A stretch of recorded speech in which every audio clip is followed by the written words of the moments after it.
Assalamualaikum warahmatullahi wabarakatuh. Hai anak-anak, bagaimana kabar kalian hari ini? Alhamdulillah, sehat kan? Alhamdulillah. Sebelum kita mulai pembelajaran pada hari ini, mari kita bersama-sama membaca basmalah. Bismillahirrahmanirrahim. Semoga materi pembelajaran hari ini bermanfaat. Amin. Hari ini kita akan belajar materi pembelajaran 3, subtema 1, tema 5, yaitu mencakup muatan matematika, bahasa Indonesia, dan SPDP. Mari kita ke materi yang pertama, yaitu matematika KD 3.4 dan 4.4. Tentu kalian pernah kan makan roti pizza? Bagaimana bentuknya? Iya, betul sekali. Roti pizza berbentuk lingkaran yang dibagi menjadi beberapa bagian. Suatu hari, Nino membawa satu pizza yang berbentuk lingkaran. Pizza tersebut terdiri atas 8 bagian. Nino memberikan kepada 8 temannya. Berapa bagian yang diterima oleh masing-masing teman Nino? Nah, sekarang perhatikan gambar berikut. Satu pizza yang berbentuk lingkaran kemudian dipotong menjadi 8 bagian dan dibagikan kepada 8 temannya. Yang artinya dari ke-8 potongan pizza ini, mari kita arsir semuanya. Sehingga masing-masing temannya Nino mendapatkan 1/8 potong kue pizza. 1/8 potong kue pizza ini bisa disebut dengan pecahan, yang mana angka 1 dinamakan pembilang dan angka 8 dinamakan penyebut. Nah anak-anak, sekarang ada tugas untuk kalian. Tugasnya adalah silahkan kalian perhatikan gambar berikut ini, kemudian tentukan bentuk pecahannya pada masing-masing gambar tersebut. Terima kasih.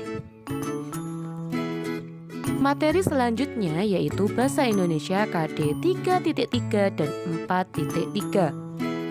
Nino suka membaca buku. Setiap ada waktu luang, ia gunakan untuk membaca buku. Suatu hari, ia membaca buku dongeng tentang cuaca. Berikut cerita yang akan dibacakan oleh Nino.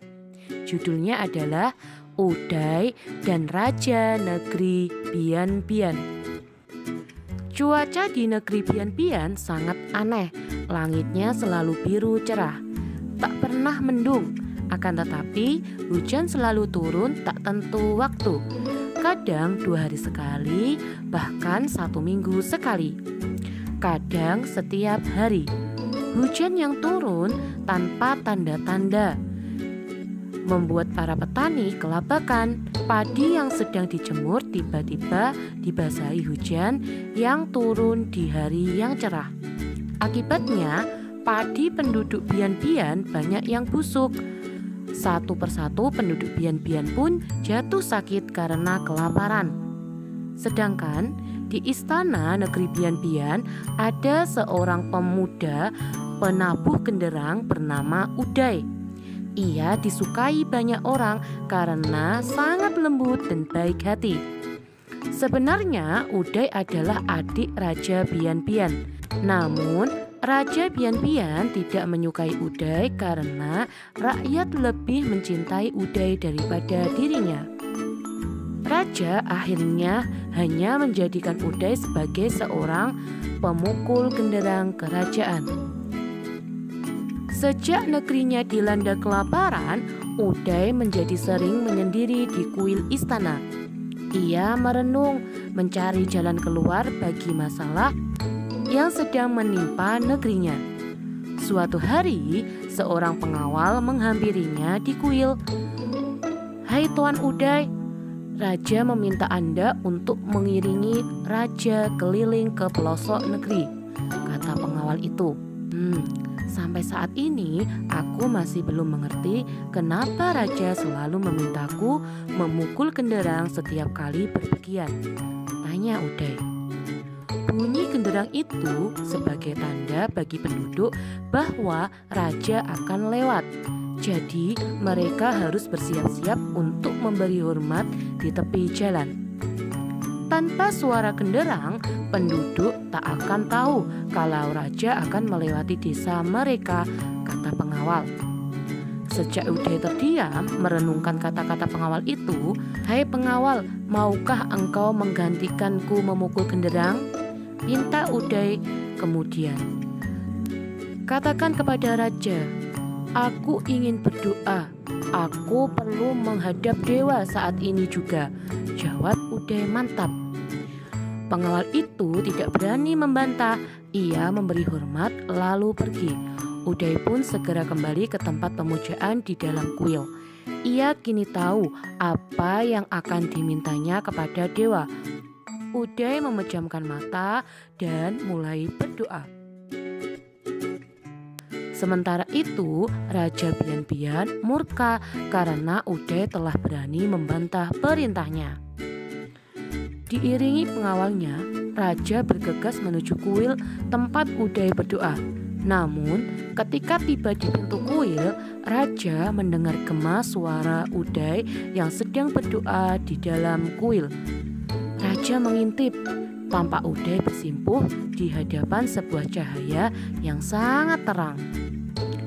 "Aku akan kabulkan permintaanmu, Uday, tapi apakah kamu siap akan akibat yang akan menimpa dirimu?" kata cahaya itu. "Apapun akibatnya, saya siap menanggungnya, Dewa. Hamba betul-betul ingin menjadi pemukul genderang di langit. Hamba akan memukul genderang setiap kali hujan akan turun, agar penduduk negeri Bian-Bian bisa bersiap-siap menyimpan padi yang sedang mereka jemur. Kabulkanlah doaku hamba," kata Uday mantap.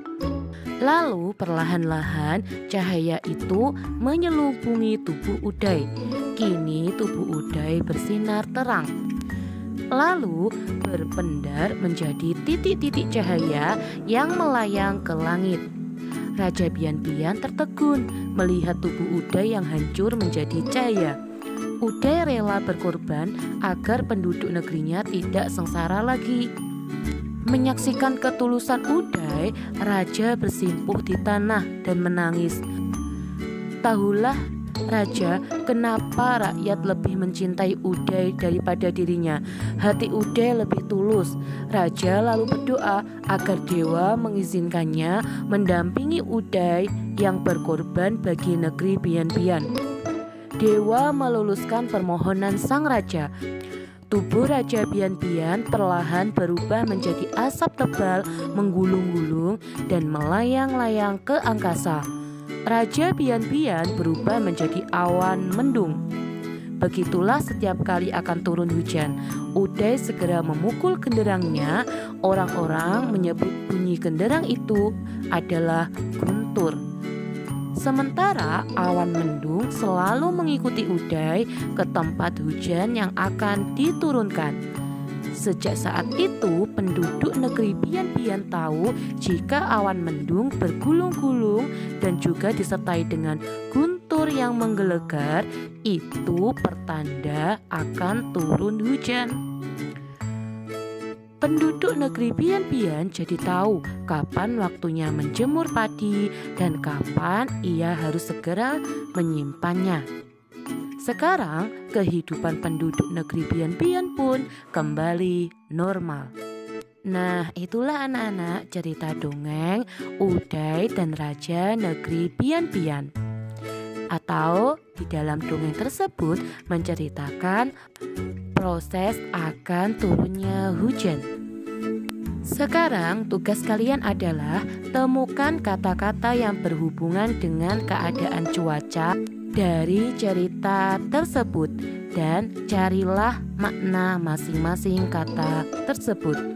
Seperti contoh misalnya kata mendung. Cuaca mendung artinya keadaan di mana awan telah menampung cukup banyak air hingga mencapai maksimal dan biasanya dilanjutkan dengan proses hujan. Ciri-cirinya udaranya dingin, langit atau awan gelap, tiupan angin yang sangat kencang. Nah, begitulah nak, salah satu contoh yang diberikan oleh Ustazah. Sekarang kalian cari kata lainnya yang ada di cerita tersebut yang berhubungan dengan cuaca. Jangan lupa ditulis di buku tulis kalian ya. Terima kasih.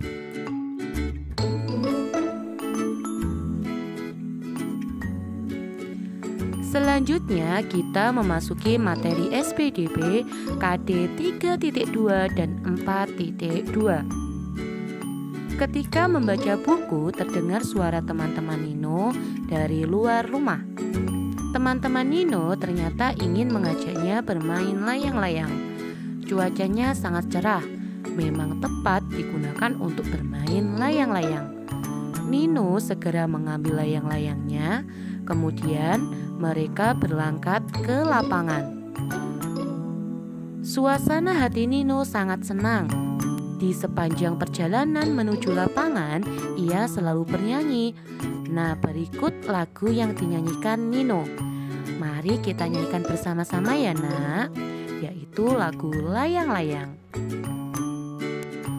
Ku ambil bambu sebatang, ku potong sama panjang, ku raut dan ku timbang dengan benang, ku jadikan layang-layang. Bermain, berlari, bermain layang-layang.